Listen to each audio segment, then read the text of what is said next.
he entered into a ship, this is Jesus, and passed over, and came into his own city. And behold, they brought to him a man sick of the palsy, or paralyzed, lying in a bed. And Jesus, seeing their faith, the faith of the men that brought him in, said unto the sick of the palsy, Son, be of good cheer, thy sins be forgiven thee. Okay, stop for a second. This man is paralyzed. We don't know if if he can move anything. He might be neck down, might be waist down, whatever the case may be.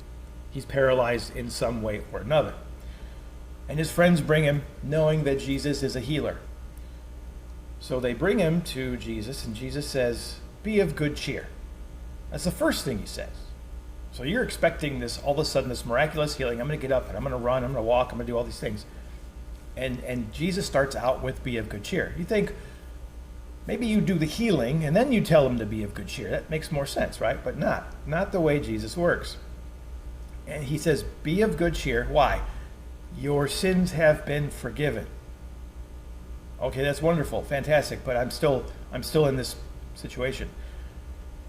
What Jesus is saying is, and if first of all, if he just said be of good cheer and left it that way, it'd be like, oh, that's not encouraging at all.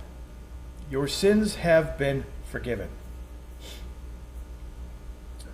This is before the healing. What Jesus is doing here is he's saying that the forgiveness of sins, the reconciliation to God, is far more valuable than your physical healing. Doesn't say he won't heal you, but he's pointing out the most important thing first. Be of good cheer. In your current situation, in your current predicament, in your current paralyzed state, if you will, be of good cheer because your sins are forgiven.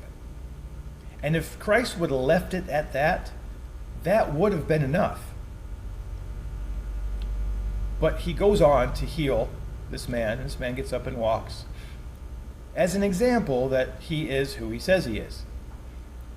Be of good cheer, and that's the first point he makes. That's the most important part. Rejoice in the Lord always. Be of good cheer, your sins are forgiven.